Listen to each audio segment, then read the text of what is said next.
Last time we talked about this whole idea of this world not being as real as we think.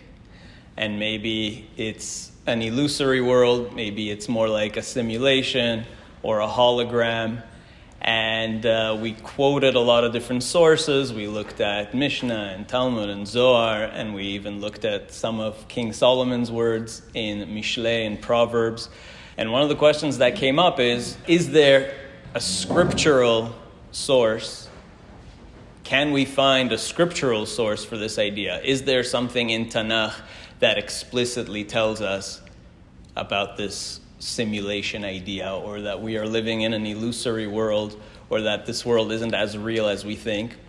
And it hit me right after that not only do we have a verse to support that idea, we have an entire book, because one of the 24 books of the Tanakh is entirely dedicated to this idea of the world, of this world that we are in, not being real. And which book is that? Anybody?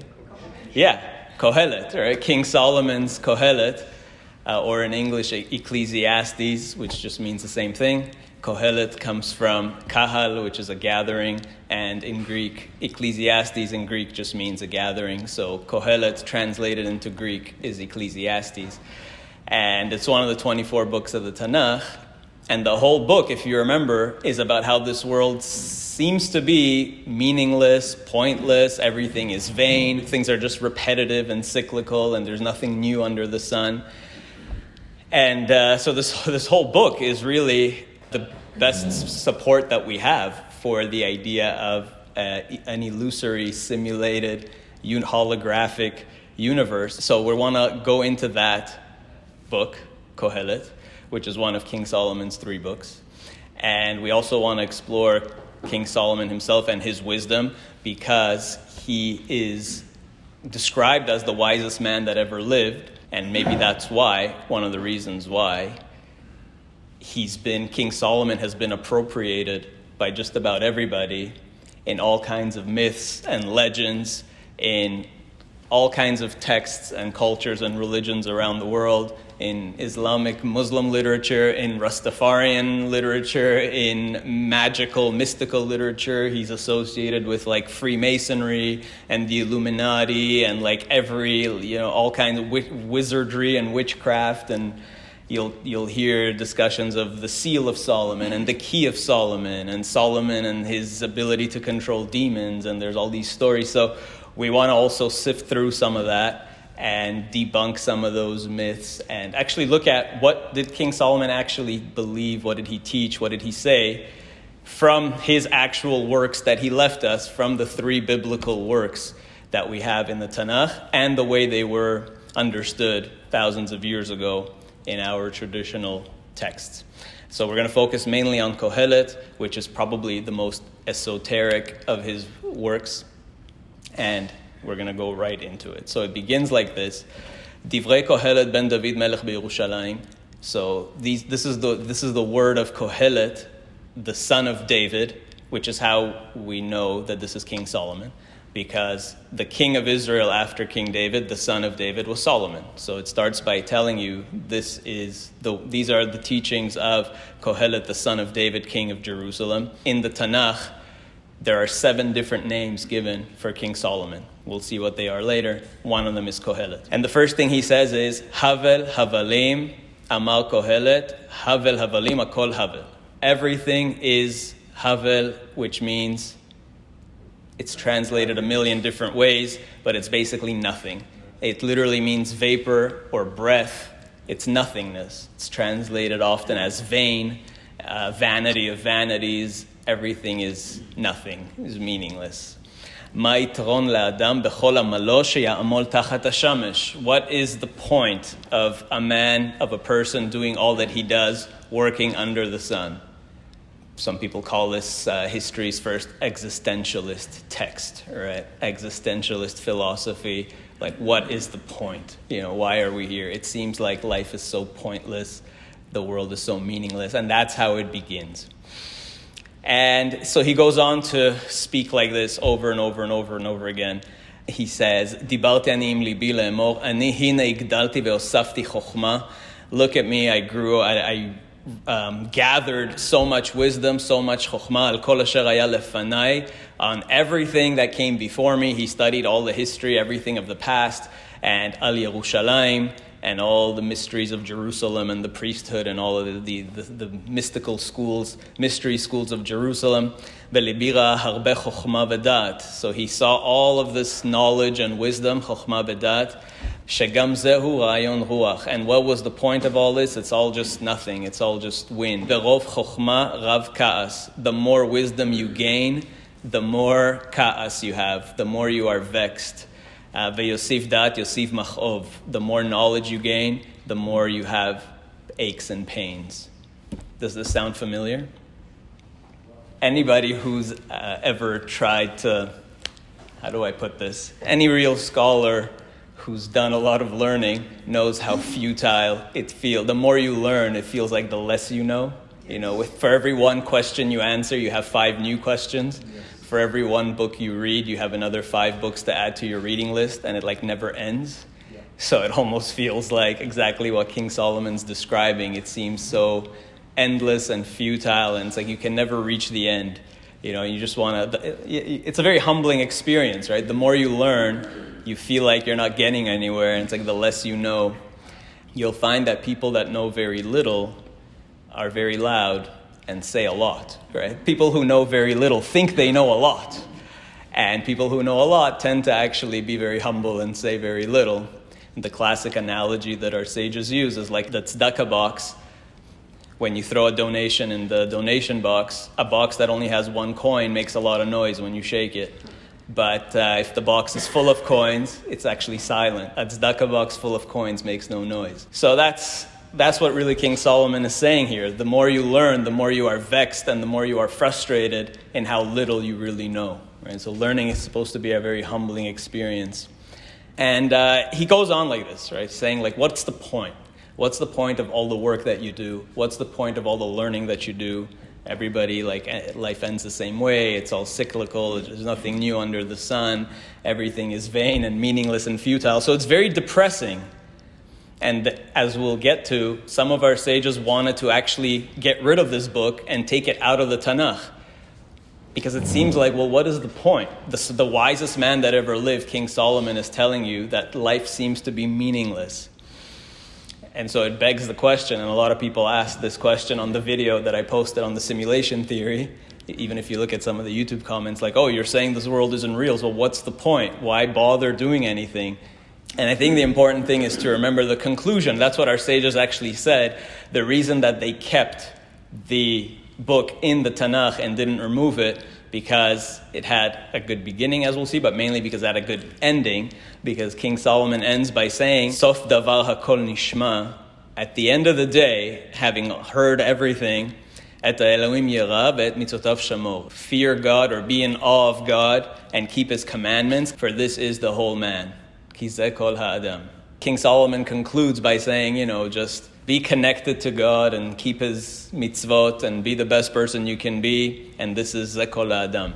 So the conclusion makes it worthwhile. And that's how really we concluded the last class about the simulation theory. Like, you're still here, so make the most of it, right? Be the best you can be. There is still karma built into the system. If you're a good person, you're going to have a good life. If you're a bad person, then you're often going to attract the same kind of energy. What you put in is what you get out. And you still want to maximize the pleasure, the positivity, the goodness in life. Be the best person you can be. And we concluded last time by saying that really, there's this idea that the whole cosmos was made for you. The Chazal say that the reason that God created the world starting with just Adam, why didn't God just create the world with millions of people right away? He created the world with one person to emphasize that the whole world exists even for one person. Even one person is worth creating the world for, and each of us is worthy of an entire world. And this whole world is really made for you. Each one of us is an Adam, and each one of us, like this world was made for all of us, right? So, Bishvili nivra ha'olam, the sages say everybody should remind themselves every day, Bishvili nivra ha'olam, that the world was created for me.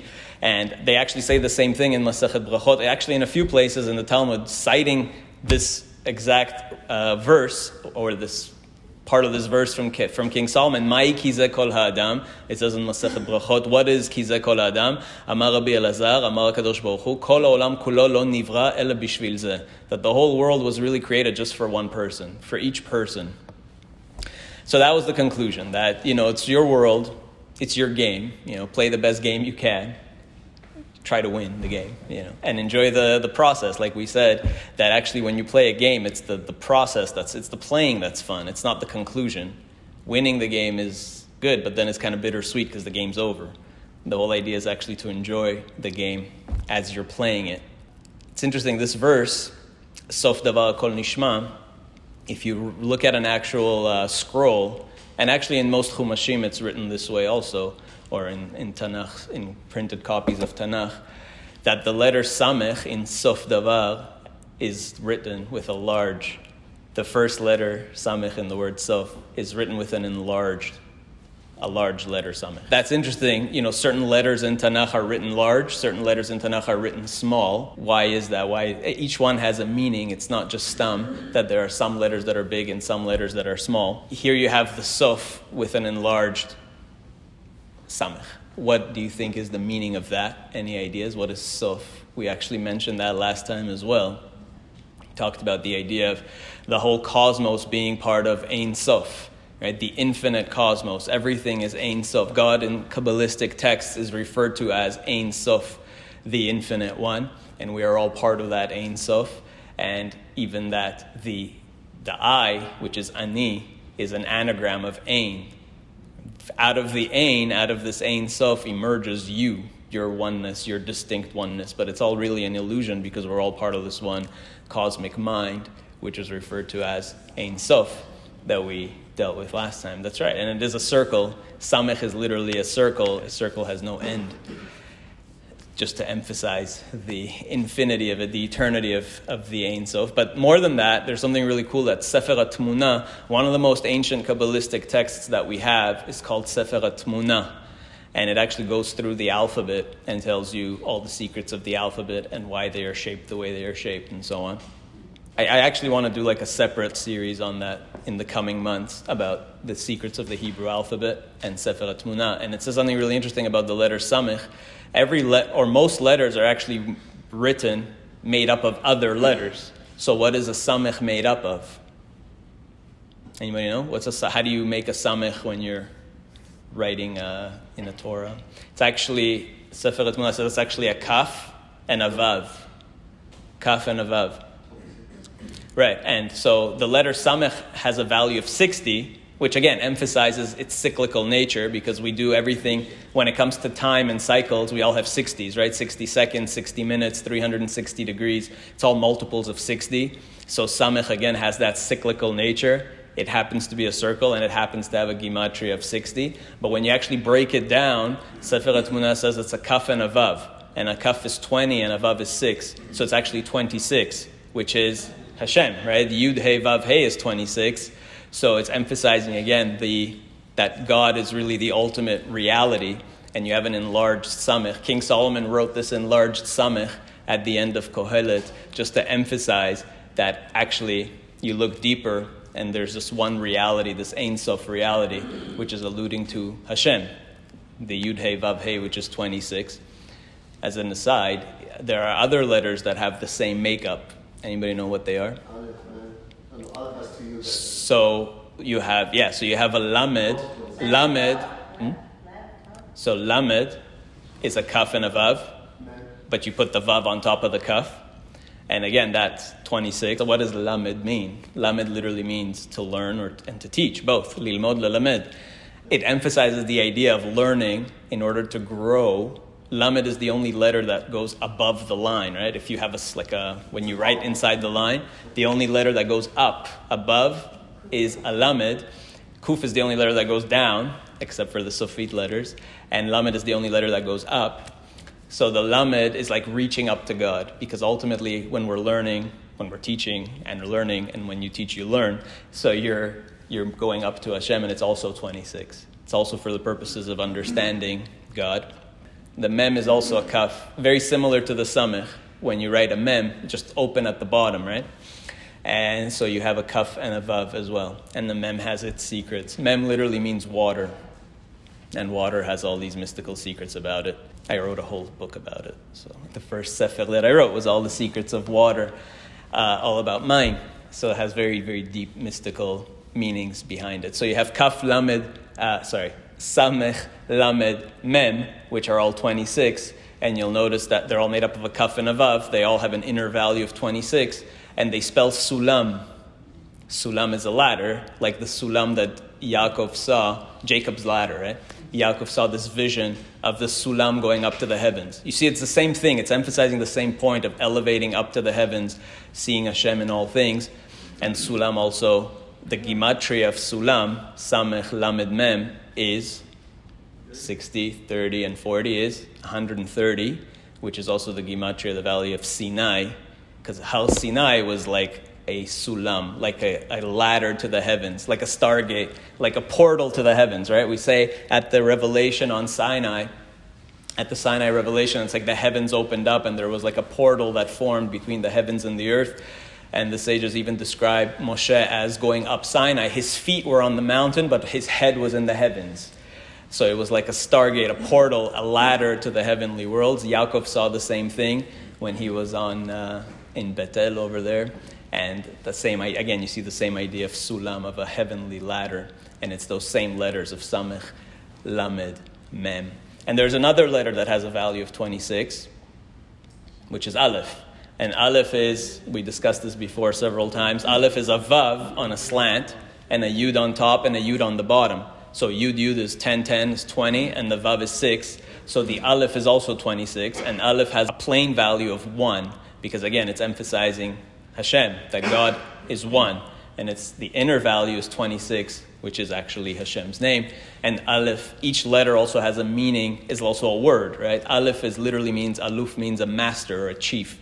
In the Torah, when it lists the various clans and chiefs, it says aluf. Aleph means the master, and that's Hashem, who's the master of the universe. So the aleph is also signifying God. So it's 1, its plain value is 1, its inner value is 26, because it's a vav and 2 yuds. We'll come back to that in the future. We'll go through all the letters of the Hebrew alphabet and look at their mystical meanings. So back to Kohelet. A lot of the core mystical ideas of Kabbalah that we might think is we associate with the Arizal or the Zohar, it actually goes back to King Solomon. That King Solomon said it first. So that's what we want to explore. And we want to also look at some of his other, we'll look at verses from his other works, which is, what are the 3 things that he wrote, King Solomon? Shir HaShirim, Song of Songs, and Mishlei, Proverbs. So he wrote 3 books, Kohelet, Shir HaShirim, and Mishlei. 3 of the 24 books of the Tanakh are attributed to King Solomon. And the Zohar actually says that he specifically wrote 3 corresponding to the Sfirot. Remember, there's 10 Sfirot, right? Keter, Chochmah, Binah at the top, and then Chesed, Gvura, Tiferet, Netzah, Hod, Yisod, Malchut. Yeah? We're all familiar with the 10 Sfirot by now? Everybody's a seasoned Kabbalist? Yeah? Okay. Good. So the Zohar says, question? No? Good. So the Zohar says, first it actually tells us what we alluded to earlier about the 7 names of King Solomon. What were the 7 names of King Solomon? Anybody know? They're all actually listed in the Tanakh in different places. Anybody know his names? A few of them? Which ones do you remember? Solomon's one. Yeah. Yeah. Good. That's That's good. It's pretty good. So, Vetana, Zain Shmot Nikra, he was called 7 names. Shlomo, obviously. Yedidia, Agur, Bin Yakeh, Itiel, Lemuel, and Kohelet. Those were his 7 names. All right? And actually it says Itiel because he knew Otiyot Shel El, because he knew all the secrets of the letters, like we just discussed. Samech, Lamed, Mem. So when he made a large Samech in the book, he knew what he was doing because he actually knew all the secret mysteries of this divine language, the language of creation. So one of his names was Itiel because he knew Otiyot Shel El. And one of his names was Agur, which means he gathered a lot The Midrash says, she'agar lechokhma, like chalatzav lechokhma, she'agar et Torah, that he gathered all the Torah knowledge, that he gathered chokhmah. And so every name has its significance, right? Shlomo means that he brought peace. And in his days, there was total peace on earth, or at least certainly in that region where he lived. There was 40 years of peace. So he had 7 names. And it says, Kohelet keneged kulam, that actually his greatest name was Kohelet. That was his highest, holiest name. What does it mean? Yedidia means that God's beloved, God's friend, God's beloved. V'gin kach gimel sifrei navel, and he wrote 3 books corresponding to the 3 main sfirot that we have, the 3 main columns, which are what? Chesed, Gvura, Tiferet, right? So he wrote Shir HaShirim, Kohelet, and Mishlei. V'chulo le'ashlama chokhmata, Shir HaShirim lekabel chesed. So Shir HaShirim, it's all about love. It's a love story. That's chesed. Chesed is loving kindness. And Kohelet lekabel dina, Gvura, right? Again, Gvura is judgment. Din, judgment. Gvura is severity. It's the opposite. It's it's restraining. It's strict. So that's Kohelet. Kohelet is very negative and harsh and judgmental. And Mishlei lekabel Rachamim, right? Rachamim is Tiferet, the balance of the 2. Those were the 3 books that he wrote. And then elsewhere, the Zohar actually says something different, but it's not different if you understand it. It says, Tachazei gimel sifrin de chokhmata pik shlomo le'alma, the 3 wise books that King Solomon wrote.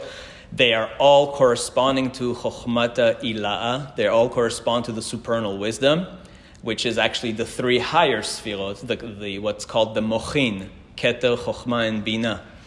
So Shir HaShirim, chokhmah, and remember, chokhmah sits right above chesed. You remember your tree, your Kabbalistic tree?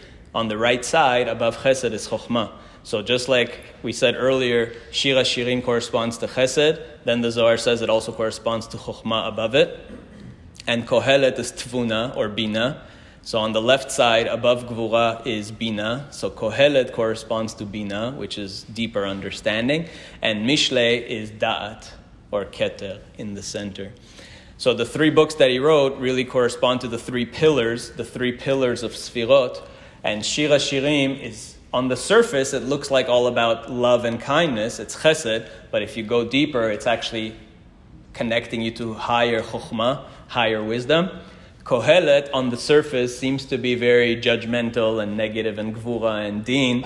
But if you look deeper, that's where you have real tvuna, real bina, deep understanding.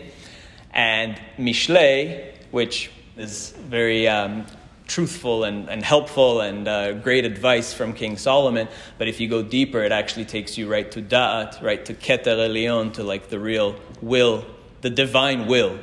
You can really connect to the divine will of God. So you can look deeper beneath the surface. On the surface, it looks like Chesed, Gvura, Tiferet, but deeper still, it's actually Chokhmah, Bina, and Da'at. So we're going to try to uncover some of that over here. Let's see how far we get. One of the amazing things that the Zohar says is, the whole Kabbalah of the Arizal, and really going back to the Zohar, is the whole notion of klipot, of husks, of shells that cover up nitzotzot, sparks of holiness. We've spoken about this many times. I'm not going to go into it.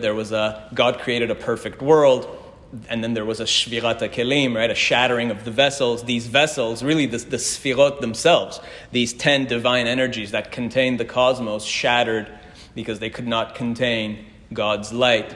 And they shattered into various pieces, and there were originally, there were like 288 pieces, the Arizal says, or 288 groups of pieces, and it's based on the verse in the Torah, Ruach Elohim merachefet al pnei hamayim, that at the beginning there was tohu vavohu, there was chaos.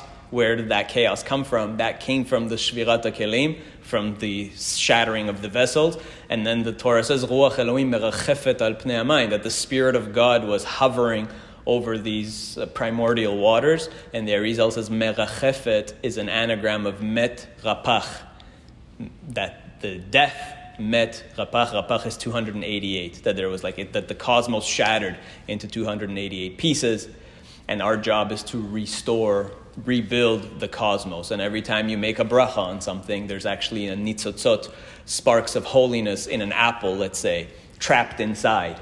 And we see like the external husk, what we would call the klipot. The material world is like the klipa that we see, but inside those klipot, inside those shells, are like spiritual little nitzotzot, sparks of holiness. And when you make a bracha on that and you consume it, you've actually now freed that holy spark and restored it to its place in the cosmos. And slowly, we rebuild the whole cosmos this way. And the Arizal says that's also the mystical reason for why the Jewish people had to be exiled to the four corners of the world. It actually wasn't a punishment. We weren't exiled as a punishment. It was part of the mission. It was meant to be this way. We were meant to go to every place in the world because we had to rectify the entire world and find all the little sparks, missing sparks, and put them back in their place in the cosmos. So that's really the Arizal's whole Kabbalah is built on this. And we think that it's the Arizal's innovation, but it's not. The whole idea of nitzotzot and klipot actually goes back to King Solomon. And the Zohar says, how did King Solomon find this? Shlomo Malka, King Solomon, kad nachit le'amka de'egoza, when he went down to his garden of walnuts. As it says in the Song of Songs, we all know this verse. What does it say? Dichtiv, el ginat egoz yaradati, right? He writes in the Song of Songs that I went down into my garden of walnuts. And that's where when he was meditating on the walnut and looking at its husks and the inner fruit and the husk on the outside and all the different layers and whatever, that's when he realized, Natal klipa de egoza, he took off the shell of the walnut, veistakel bechol inun klipin, and then that's when he actually had this insight and he realized through divine inspiration, I suppose, he realized this whole secret of nitzotzot and klipot while meditating on the walnut. And that's the secret of the verse in Shir HaShirim. If you ever wondered when you read Shir HaShirim, like, who cares that he went into the garden of walnuts? Like, why does it even mention that? Why is that relevant? So the secret of that is that that's when he actually uncovered the secret of klipot, looking at a walnut. And I find it interesting that it's specifically a walnut and not some other nut. It could have said, ginat shkedim or botnim, or it could have been some other. It could have been almonds. It could have been peanuts. It could have been hazelnuts, but it was specifically a walnut. And I like to think it's because the walnut actually resembles a brain. So it just reinforces the idea of being part of one cosmic mind, right? Being in the mind of God. That same idea of Ein Sof. And so he came up with, the Zohar says it's actually the whole concept of klipot actually comes from King Solomon, who figured it all out. And I'm not going to go through the whole passage, but it brings various proofs. And in another place, King Solomon actually says, Dichtiv v'ta'anugot b'nei adam shida v'shidot, which I'll get back to, that King Solomon knew all the pleasures of men, and also shida v'shidot, which is a bizarre phrase that is if you take 5 different Tanakhs, you'll get 5 different translations. And a shed is really, in post-Talmudic literature, from the Talmud on, it's often translated as a demon. So we're going to have to come back to what that actually means. But King Solomon understood, the Zohar says, Miresh raza di nikuda ila'a. We talked about this last time as well, that the whole cosmos began with a nikuda chada di zohar, one expanding point of light, which is again what science anyways discovered in recent decades, this whole idea of a Big Bang, that the whole universe began from a tiny singularity, an eruption of energy that eventually condensed into all matter, and the Zohar describes the creation of the cosmos the exact same way, that there was an expansion and inflation of nikuda chada di zohar, of an expanding tiny point of radiance. Literally that's what it means, nikuda di zohar, a point of radiance. And King Solomon had this idea first, and he understood how the klipot came out of that, how that relates to the concept of shvirat hakelim, the initial divine light of God, and revealing those sparks of holiness that are trapped in the klipot. So there's a lot to meditate on there. And in Shir HaShirim, he continues actually, and in that same verse where he talks about ginat egoz, if you continue, it goes, El ginat egoz yaradati lir'ot be'ibei anachal, and he says, lir'ot afracha. He went to see the blossoming of the geffen, and what is perach? Perach is rapach. It's the same letters, it's the same value, it's 288. So it's actually if you take that whole verse, it's chapter 6, verse 11. 6:11 is also the gematria of Torah, if you like gematria. But that verse, every time you read it from now on, that's going to actually have a much deeper meaning. That what did he actually uncover when he meditated on the walnut and understanding the whole idea of the perach, of the rapach, of the sparks and the klipot, and he understood all of that from the walnut. So also next time you eat a walnut. Interesting, there's actually a book, one of the earlier Kabbalistic texts is actually called Ginat Egoz. And the word Ginat is an acronym. It stands for Gimel Nun Taf. Anybody know what it stands for? Ginat is Gimatria, Notarikon, and Tmurot. So Gimatrias, numerology. Notarikon is breaking up words into acronyms. And Tmurot is transforming words, letter combinations and things like that. So you can rearrange the anagrams. So you have numerical values, acronyms, and anagrams. So that's Ginat Egoz. And that verse that we said we're going to come back to, King Solomon says, Kanasti ligam kesef v'zahav. King Solomon says, I gathered all the silver and gold. Usgulat melachim ve'amedinot asiti li sharim ve'sharot. He says, I had everything. I had male singers, I had female singers, ve'ta'anugot bnei ha'adam, all the pleasures of man, and shida ve'shidot. What does that mean? So, shida ve'shidot is translated a million different ways. Usually today you see the word shed, we say that means a demon. Okay, at least from the Talmud onwards it means a demon. But that's not what it means in Tanakh actually. And here this is gonna be this is a big secret, okay? Just get ready for this, okay? I promise this is gonna blow your mind, promise. Because what a shed, we're so used to hearing the word shed and thinking a demon. But that's actually not what it is. The Tanakh doesn't speak actually of demons explicitly. From the Talmud onwards, there's that. And I think the reason it became associated with demons is because there's a similar word, which is shoded, or shod, which is crime, criminals. And so there's that. I think there was confusion with that term. But shed, if you look at actual archaeological historical evidence from Mesopotamia, you see the word shedu appear all over the place.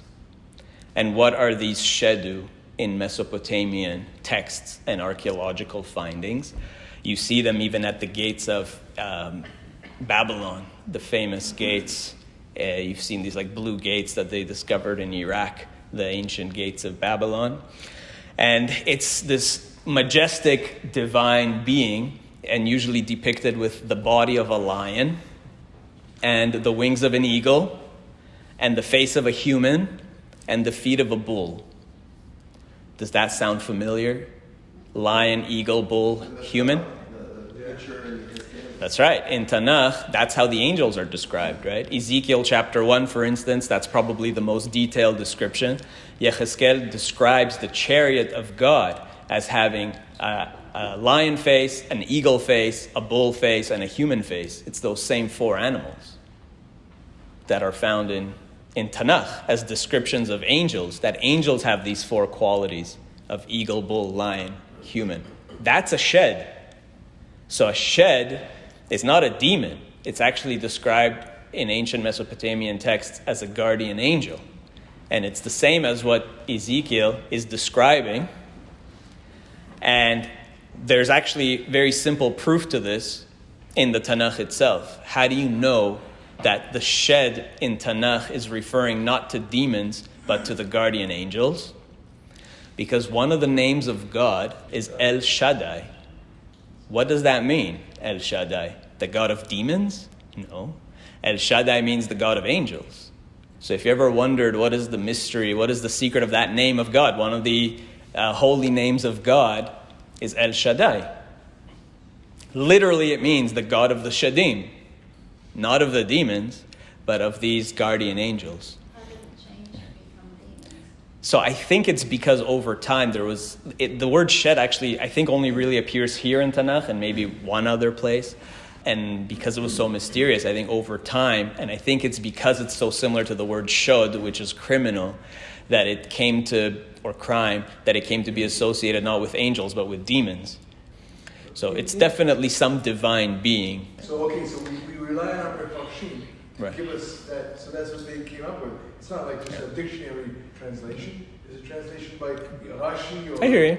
So I hear how do you. You could interpret it as demon. It's fine. And we have all these Talmudic stories that refer to Shadim as demons, and the Zohar expands on it a lot. So that doesn't make, it's not contradictory, meaning that word was used to refer, I'm not saying that demons don't exist, it's just that word came to be used to refer to demons, but its original meaning was actually more talking about angels, I think. Also, a malach is an emissary, and malachim sometimes in Tanakh doesn't necessarily mean divine angels, sometimes malach just means a human messenger. So a malach is just like a generic word for a messenger. Shed is a specific type of angel with these lion, eagle, bull, human elements. Interestingly enough, in Mesopotamian texts, they're also called kurubu, which sounds like kuvim. Same. It's like Shadim and kuvim are actually part of the same family. And kuvim are also associated with the Merkava. It's literally the same root. That same Merkava, the divine chariot that Yechezkel was witnessing.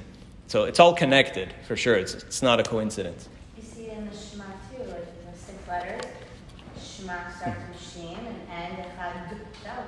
Yeah, that's a good point. Even the Shema has shed in it. Starts and ends with, so it can't be demon. So that's that. El Shaddai, the God of the angels, not the God of the demons, which wouldn't make any sense. And so, he's yeah. the creator of all. So he is the God of the True. We know that there's demons. Yeah. So he's the God of the demons. Right. Just like evil, he created evil. But I don't think we'd refer to him that way. Remember, God is always often called Hashem Tzvaot, the God of legions. So I think El Shaddai is actually in the same category of titles, meaning the God of, he commands legions of angels.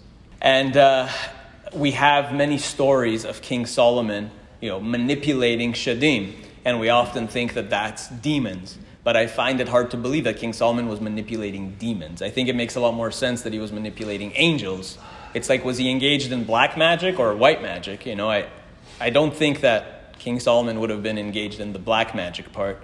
We're considering him a holy prophet and a righteous man, and we say, even though the Tanakh says he sinned, we say he didn't really, and so on. So I don't think it's appropriate even to say that he had this command of demons. I think that really he had command of angels.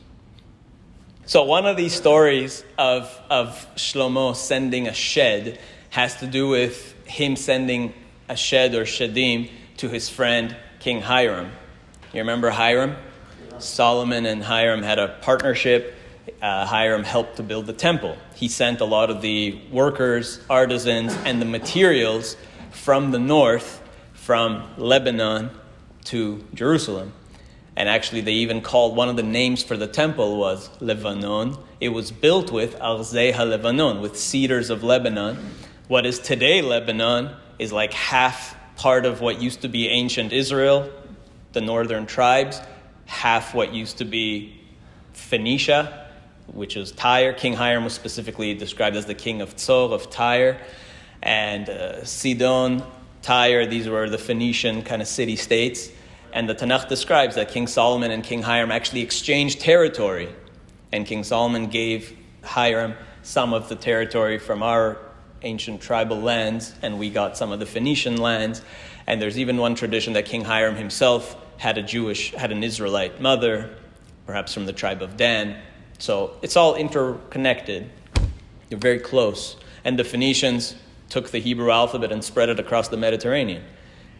And secular scholars think that Hebrew came from Phoenician, but it's really the other way. It's Phoenician that came from Hebrew. But it's the same alphabet, and they spread that alphabet across the Mediterranean, and then the Greeks adopted that alphabet. The Greeks originally had an alphabet like ours, the same. That's why it starts the same.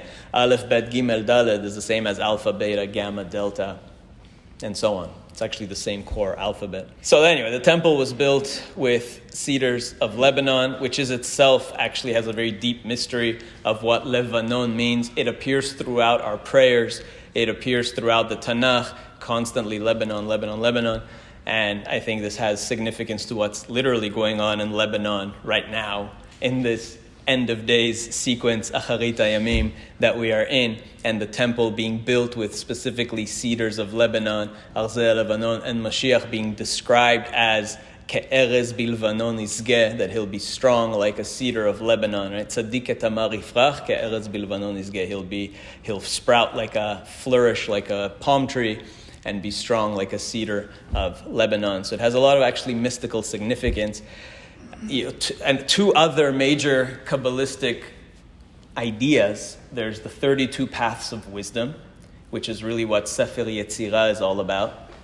Sefer Yetzirah begins by telling us all about the 32 paths of wisdom through which God created the cosmos. Lamed bet netivot chokhmah, or lev netivot chokhmah, 32 paths of wisdom, which are really the 22 letters of the Hebrew alphabet and the 10 sfirot. We talked about that before on the fundamentals of Kabbalah. We'll come back to it in the future. So there's this idea of 32 paths of wisdom, and there's an idea of nun sha'arei binah, 50 gates of understanding.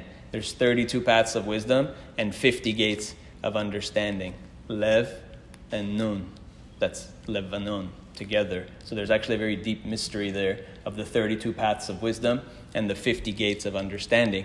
And interestingly, it's such a core idea in Kabbalah, but there's almost like no information about it. I've never seen any actual Sfarim that explain these concepts. So I took it upon myself like 15 years ago to do that job, and I've been working on these books, a 3-part series of books for like the past 10 to 15 years. One is called Lamed Bet Netivot Chokhmah, 32 Paths of Wisdom. One is called Nun Sha'arei Binah, 50 Gates of Understanding. And the third is called Arzeh Lebanon, the Cedars of Lebanon, which puts them all together. And I never finished this book. So the reason I'm saying it now is to hold myself accountable, because now that I put it out there, I'm going to have to finish it. So, and you will remind me if I don't, because I never actually finished this. But it's really important, because these concepts are everywhere in Tanakh, in Jewish texts. But I don't know, I haven't seen any books that actually go into each one and explain them. If anybody knows, you can please tell me. Or maybe somebody will beat me to it and write it, and then I won't have to do it. I think that the commentary in Sefer Yetzirah. Yeah. We know the 32 paths. There are a lot of commentaries that outline the 32 paths. But have you ever seen something that actually goes through each one, like a chapter on each path explaining what? No. You only see like very vague, descriptions, lists, but like nothing concrete. What does 50 gates of understanding mean? The 50 gates of understanding is, this is hard. So it's a whole book but 50 gates, basically you've heard of this idea that there are 50 constrictions. Like Egypt is called Mitzrayim, Meitzar Yam, which means literally 50 constrictions. And the 50 gates of understanding correspond to those. They're the positive side of the 50 constrictions. There's 50 negative energies in the world, and then there's 50 positive ones, which are the opposite. And coming out of Egypt, of Mitzrayim, literally Meitzar Yam, Yam is 50. So coming out of Egypt was breaking out of those 50 constrictions which enslave us. We're all constricted by there's 50 things that constrict humans, whether it's money, whether it's time, whether it's health, and so on and so on. The last one is death itself, the 50th constriction. And then there's 50 gates of understanding. And the sages say that that Moshe Rabbeinu had all 50 gates of understanding except the last one. And that's why he was buried on Har Nevo, Mount Nevo. What is Nevo? Nun Bo. 50, that he had almost all 50. And in the Messianic age, we'll have all 50. Like, we'll be free of all 50 constrictions. And interestingly enough, the Exodus is mentioned in the Chumash 50 times. So you'll find lists like that. Like, here are the 50 times that the Exodus is mentioned in Tanakh. There's 50 verses that speak of the Exodus, in the Chumash. And they correspond to the 50 constrictions that we came out of in Egypt. And they correspond to the 50 gates. And they correspond to the 50 questions that God asked Job. Remember, at the end of the book of Job, Job is complaining about God, that God was unfair with him. And then God comes out of the whirlwind and questions Job 50 times. He asks 50 questions, starting with, Eifo hayita beyosdi haaretz? Where were you when I created the world? Right? That's connected to the event at Shaddai. Exactly. That is the same. Exactly. The 50 constrictions are the 49 gates of impurity. Exactly. And that's the 50th is death. 49 impurity and the 50th. It's the same idea. So that's all in a nutshell, in a walnut shell, is is the 50 gates. So that's Lebanon. And so King Solomon had this friendship with one of the kings of Lebanon, who was Hiram, and Hiram was falling into idolatry and immoral behavior, and King Solomon sent him a shed, Shadar le'echad shida. He sent a shed his way, v'nachit le'yad shiva medurin de Gehenom, and he showed him the 7 levels of hell, so that Hiram would not sin anymore. And that's the meaning of the verse. The Zohar says in Kings, there's a verse that says, V'yish shalom ben Hiram uven Shlomo. There was peace between Solomon and Hiram. What does that mean? We know there was peace between them. What, did they go to war? They never went to war. Hiram was good friends with even King David before. So why does it say they made peace? They were never fighting. So what it's actually saying is, the Zohar says, what it means is that they had a little disagreement because Hiram was starting to get steeped into idolatry, and King Solomon sent a shed to extricate him from that sin and saved him from that sin and made peace between them. A few more things that King Solomon revealed to us, fundamental mystical secrets, Kabbalistic secrets. Another one is the idea of the cosmic jubilee, of the cosmic shmitot. We've spoken about this many times too, right? That civilization goes through cycles of 7,000 years. There's a cosmic jubilee, a 49,000-year cycle, and civilization restarts every 7,000 years. And so that actually comes from Kohelet. There's 2 verses that are said to contain the secret of this idea of cosmic shmitot, that there's 7,000-year cycles of civilization corresponding to the 7 days of the week, right? 6,000 years of civilization as we know it, with toil and labor and hard work under the sun and so on. And the final 1,000, the final millennium, which is the cosmic Sabbath, 1,000 years of reward and peace and prosperity, which is where we're heading, because we're in the year 5784. So we're almost at 6,000 at that time of the cosmic jubilee. And it doesn't have to start right at 6,000, just to give you a little hope. It's not like, it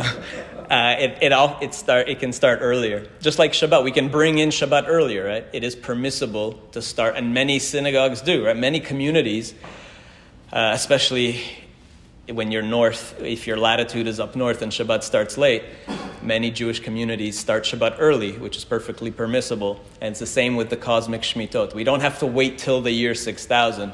We're already on the brink of it now, and we can bring Shabbat early. Where does this idea come from? It comes from 2 specific verses in Kohelet. In one, King Solomon says in chapter 1, Ma shehaya u shehiyeh. What was is what will be. That's this idea of cycles of civilization repeating themselves 7 times. And what was done will be done again.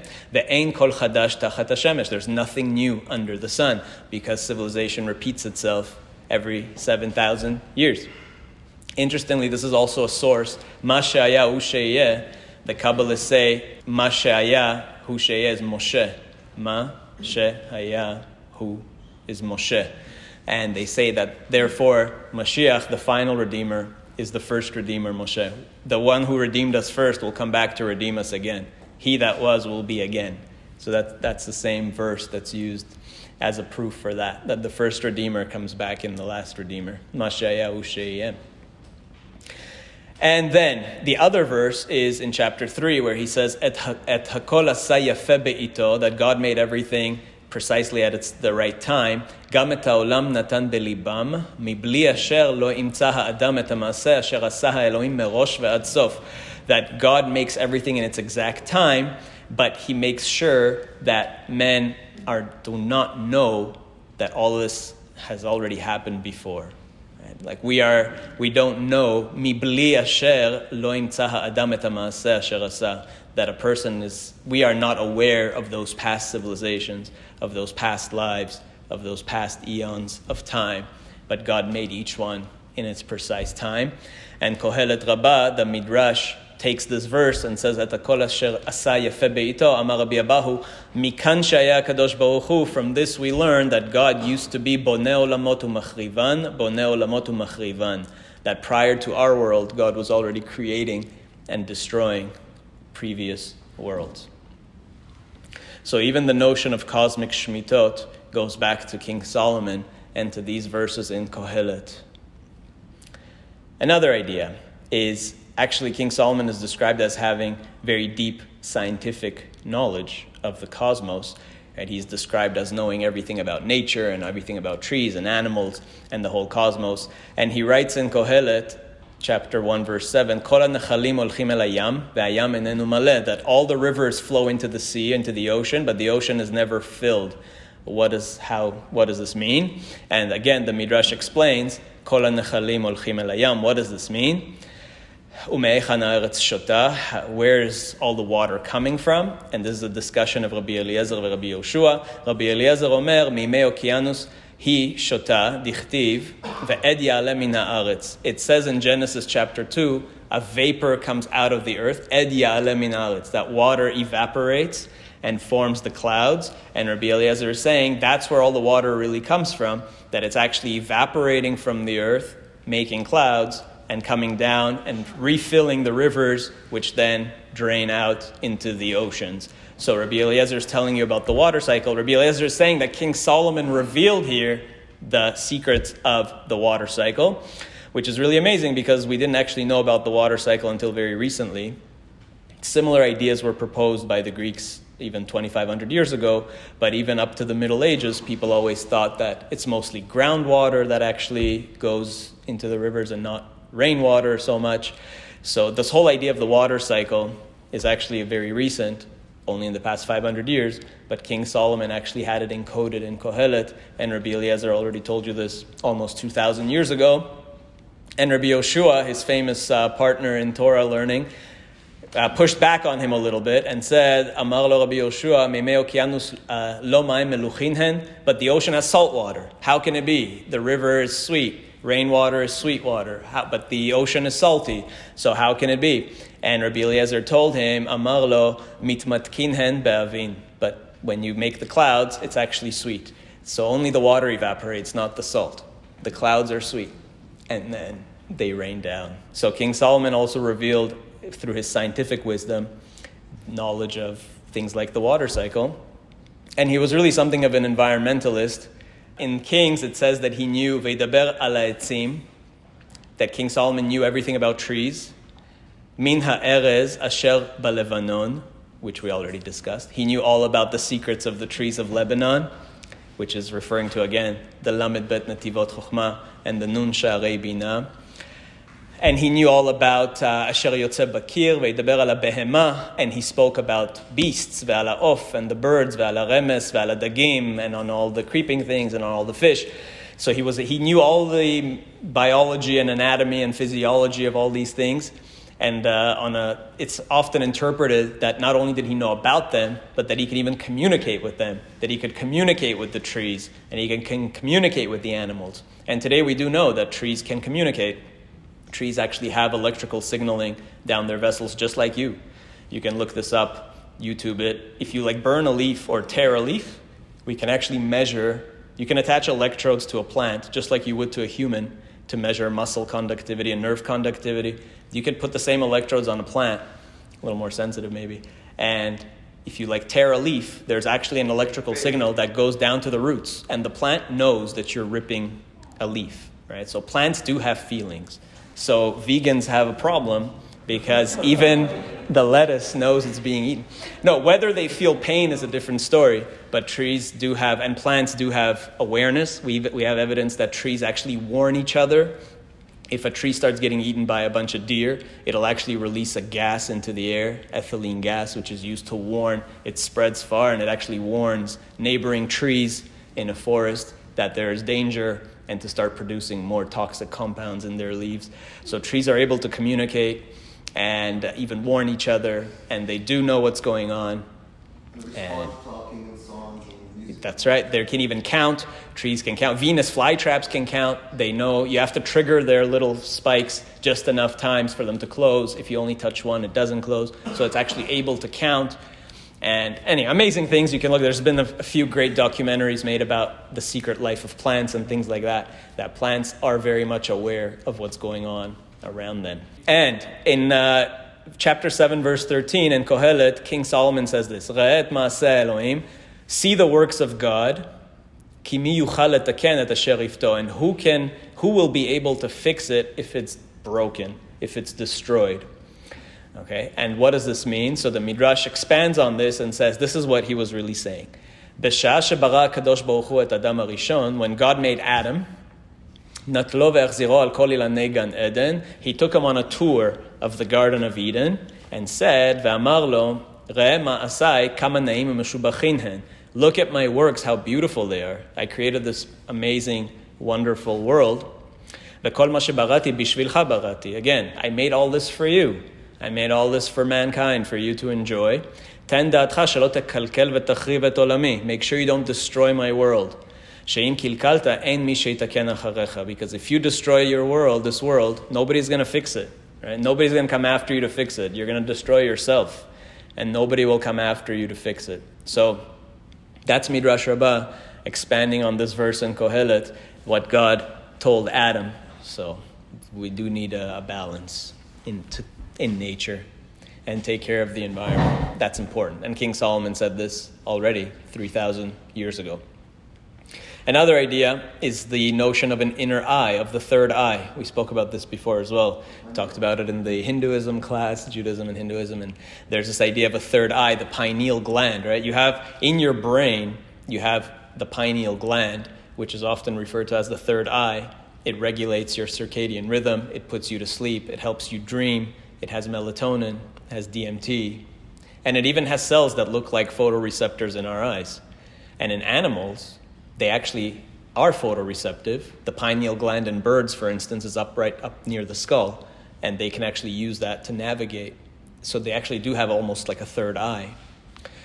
And so there's this inner third eye, and in mystical texts, not just in Judaism, but all over the world, there's this idea of a third eye. And the tefillin is supposed to channel that third eye energy. And it comes from, again, a verse in Kohelet, where King Solomon said, Echacham einav berosho, that the wise man has his eyes in his head. And the Zohar says, Patach ve'amar, Chacham einav berosho. What does that even mean? How your eyes are, of course your eyes are on your head, but why does he say they're in your head? And then I'm not going to go through the whole thing in the interest of time, but the idea is that there is this inner eye, a spiritual eye that you can see with. It's related to Bilam. We recently read about Bilam. He's called Shtum Ain. He's called the one with the hidden eye, the concealed eye, but that he had access to higher mystical revelations. And he tells us what's going to happen be'acharit hayamim, in the end of days. So in the Torah, it's interesting that this Gentile prophet, Bilam, who came to curse Israel, but he is given this honor of revealing the secrets of Acharit Hayamim. And he is described as having this inner eye, a concealed eye. He sees through a concealed eye. And so, yeah, it's interesting that blind rabbis are often called sagi naho, that they can see very brightly. Right? They have an inner vision. Right, and the Zohar talks all about this. The Zohar actually connects it to wearing a kippah and having a head covering, because there's this light over your head, that the body is like a wick and the soul is like a flame, and there's like a flame over your head, and with your inner eye you could see with that light. You could see mystical things with that inner eye. The light that's shining over your head, and then wearing a head covering is supposed to, what were you saying? Believe that? Do I believe that? Why not? It's a metaphor, obviously. There's no flame around your head, literally, but there is a mystical flame to help you see into the spiritual dimensions. I'll skip that. Okay, there was a request to also talk about the Seal of Solomon, and then I got one more, and we're done. That's it. I mean, we're not done, because we can talk about King Solomon forever, but we're done for tonight. One of these mystical ideas, esoteric ideas, magical ideas, is this idea of a key of Solomon, or a seal of Solomon, or a star of Solomon. And this is found in all kinds of texts. More recent ones really from the 16th, 17th, 18th century, and it's all over the place on the internet in all kinds of so-called Kabbalistic sources that are not Kabbalistic at all, because Kabbalah became like a catchphrase for anything, like anything is Kabbalah now. Where did this idea of a seal of Solomon actually come from? That maybe he had a ring with this seal, and it's usually depicted as a hexagram or a 6-pointed star. In some texts, it's a pentagram, it's a 5-pointed star, but that's not the authentic seal of Solomon. the authentic seal of Solomon, is a six-pointed star, like what we would call a Magen David. Right? The Magen David, we call it a Star of David, but that's actually incorrect. The reason it's incorrect is because the Magen David is described as something entirely different. Exactly. The Magen David was a menorah. What King David had on his shield was not the six-pointed star. He had a menorah. And in more mystical texts, the menorah was drawn using the words of Psalm 67. And in many... Yeah, exactly. There you go. That's the menorah psalm, right? So that's Psalm 67 written in the form of a menorah, and that was what was on King David's shield. So that's actually the Magen David, and you see it in many Sidurim, especially Sephardi Sidurim, that they have Psalm 67 in the form of a menorah. And it's supposed to be very protective to read that. We have it in our prayers actually several times because it has this protective power. So that's Magen David. So how did the star, what we today call Magen David, how did that happen? So that's actually, the six-pointed star was called the Seal of Solomon, or the Star of Solomon, or the Shield of Solomon. And there's this interesting evolution in the terminology, because the six-pointed star in the earlier text is actually called Magen Ben David, the shield of the son of David, which actually has very messianic overtones, right? Ben David is Mashiach. And so throughout history, various messianic movements have sought to use the Seal of Solomon, or the six-pointed star. Solomon himself, by the way, was literally Ben David, right? He is the son of David. And he was the first potential Mashiach. Our sages describe him as being the potential Messiah of his day. And had he not made the mistakes that he made, he actually would have been the Messiah. And he did a lot of what the Messiah has to do. Did he build a temple? Yes. Did he establish peace in the region of the world? Yes. Right? He did all these things. He brought all of Israel into the land, into the Holy Land. Right? So the ingathering of the exiles, the temple, the peace, everything. Like, he did almost everything that Mashiach is supposed to do. So he was the potential Mashiach of his generation, literally the first Mashiach ben David. And he was anointed. He was an anointed king. So Solomon was quite literally a Mashiach ben David, the anointed son of David. And so his symbol was the six-pointed star. That was the Magen ben David. The Magen David was the shield with the menorah. The Magen ben David was the six-pointed star. And you'll see messianic movements throughout history adopt the star. You'll find in some of the early Christian synagogues, or whatever you want to call churches, from even like 1800 years ago, that they uncover in the Galilee and in Syria, they'll have the six-pointed star. Actually, the Pope has a mitre, has like a hat with a Magen David on it, with a six-pointed star on it. So like Christians adopted that. Many churches have a six-pointed star. Because again, at some point, it was also associated with every messianic movement. The Shabbateans used it too. The Shabbateans used the six-pointed star. So you'll see like in conspiracy theories on the internet that like the state of Israel is a Shabbatean conspiracy because they have the six-pointed star on their flag. Obviously, that's nonsense. The fact that the Shabbateans adopted it doesn't mean anything. So did the Christians. So did every messianic movement, because it's associated with Ben David, with the Messiah, the son of David. And so actually, I think it's really appropriate that the state of Israel ultimately chose a flag that's white and blue like the talit, with tchelet, which symbolizes the throne of God, which is made of tchelet, which has the color of tchelet, of sapphire.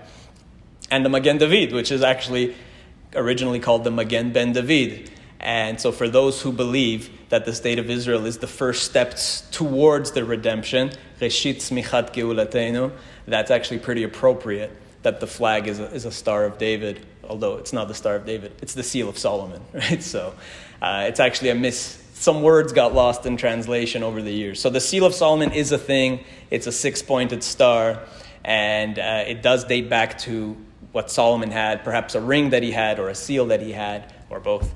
And over time, it was used by various movements and various peoples. But it is an actual thing, and it's appropriate that it's on the flag of the state of Israel. Okay, the last thing, and we're done. And I left this deliberately to the end.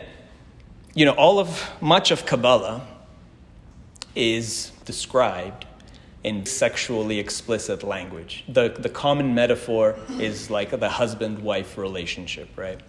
And where does that come from, right? So people say the Arizal wrote, or he didn't write, but the Arizal taught Kabbalah in this way. The Zohar itself has a lot of this imagery and this whole idea of husband-wife unification as a metaphor for understanding the cosmos. I shared the story before. I'll share it again quickly. The Baal Shem Tov, the founder of Hasidism, had a big problem with the sexual language in Kabbalistic texts.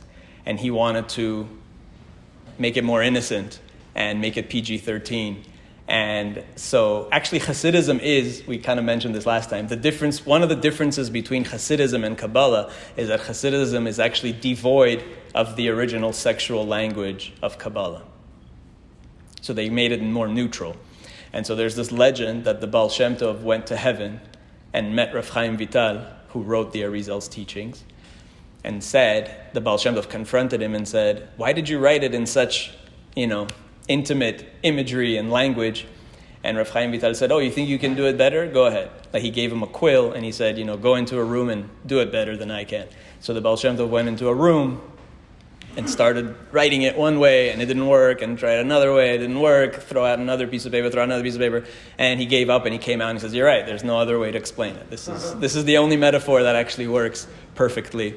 So that's the legend. But where does that actually come from? So we kind of blame the Arizal almost, or the Zohar with doing this, but it's not. Where does it actually come from? It comes from King Solomon. It comes from Shir HaShirim. Shir HaShirim is explicitly sexual, and it made the rabbis blush, and they wanted to also get rid of Shir HaShirim from the Tanakh. And remember what Rabbi Akiva said? Rabbi Akiva said, if the Torah is holy, Shir HaShirim is the holy of holies. Right? Shir HaShirim is the holiest text in Tanakh. How could you get rid of it? You're just not reading it right. You have to read it metaphorically, not just as a simple love story, but as revealing all these cosmic, mystical secrets. So it actually goes, again, back to King Solomon. And it's fitting that it's King Solomon, right? Shir HaShirim is this love story, which seems weird because King Solomon supposedly had 700 wives and 300 concubines. He had 1,000 women. And I think we sometimes get the wrong idea that he was intimate with 1,000 women. But that's not necessarily what it's saying. It's saying that he made those marriages for political reasons more than anything, to make peace between all the different kingdoms, to marry into all the different kingdoms. You have to consummate the marriage. Wow. Hey, Well, exactly. So we're going to do it. Maybe he did, maybe he didn't. We don't know. Maybe he did.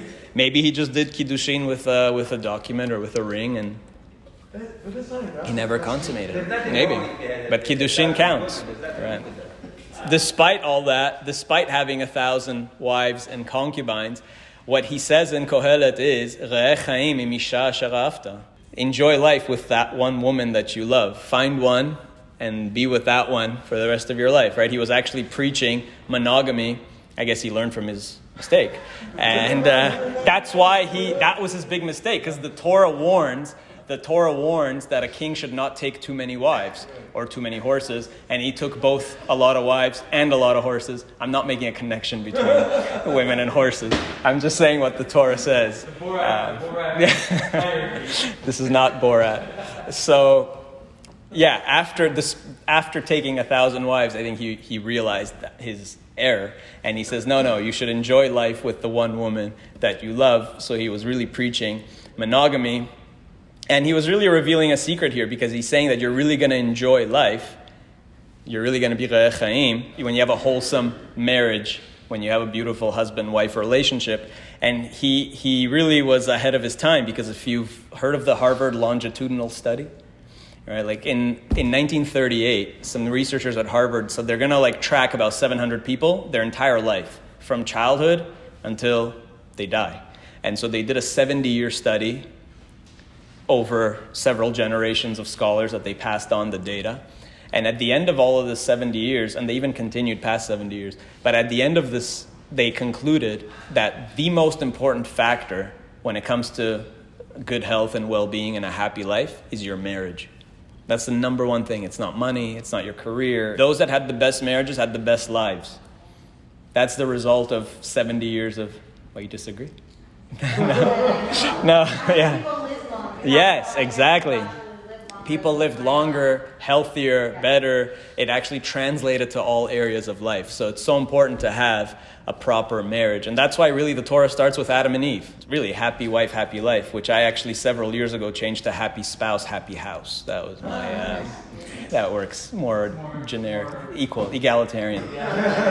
So, and that's what King Solomon was saying, right? That the most important thing is if you want to enjoy life, make sure it's with imisha sharafta, with your one spouse. As an interesting aside, the Talmud actually uses this verse in a discussion that you've probably all heard in Masechet Kiddushin, that there's 6 obligations that a father owes his son.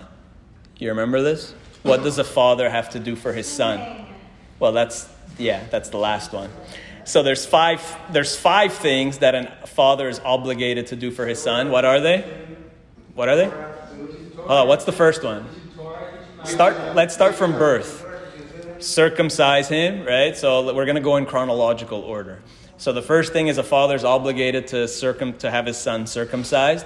And then, lifduto means if he was a firstborn, that he has to redeem him from the Kohanim. And then the third thing is to teach him Torah. And if he can't teach him, then he should put him in a school or hire him a tutor that can. And then, le'asio isha, and then to make sure he's married, to find him a wife if he needs help with that. And ulelamdo manut, and to give him a trade, to teach him a job so that he can make a living. And then yesh omrim, and some also say lashito b'mayim, to make sure he knows how to swim. And the passage continues and says, Rabbi Yehuda Omer, kol she'eno melamed et bno manut, if a father does not make sure that his son has a trade, does not teach his son a trade, melamdo listut, he is teaching him crime what's listut? Banditry and thievery, because he's going to end up being, a man has to make a living, right? And how do we know? So later the Gemara asks, lelamdo manut min nalan, where do we get the idea? Everything needs a source in the Torah. So what's the source, a scriptural source for lelamdo manut, that a father has to teach his son a trade? Amar Chizkiah, because the verse says, De amar kara, re'eh chaim im isha asher ahavta, because you have to enjoy life with the woman that you love. And if you have no money, your wife's not going to be happy. So you're not going to have shlom bayit. You're not going to enjoy life. So you have to have the means to take care of your family. Right? A man needs to feel like he is a provider and that he can afford things and put food on the table. And then you'll have shlom bayit. If you don't have money, then you're going to struggle. That doesn't mean that you're going to have a bad marriage, but it definitely helps to have money. And that's actually where the Gemara gets, how do you know that a father has to teach a son a trade? From King Solomon. Because King Solomon said that you have to enjoy life with your wife. And for that, you need some funds. And so what I want to conclude with is the Shir HaShirim is really the first Kabbalistic text that uses intimate language as a metaphor for understanding the cosmos. And the Arizal, based on a verse in Kohelet, actually says this, and I will not elaborate on it, but based on another verse in Kohelet, which says, Zarach HaShemesh, that the sun shines, Uba HaShemesh, and the sun comes, Ve'el Mekomo, it goes into its place, Sho'ef Zoreach Husham, and it goes into its place and shines there.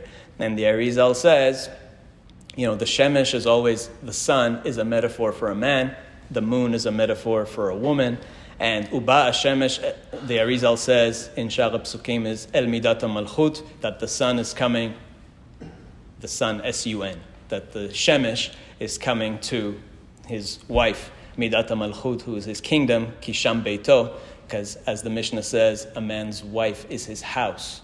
Right? Beito zu ishto, the Mishnah says, a man's house is his wife.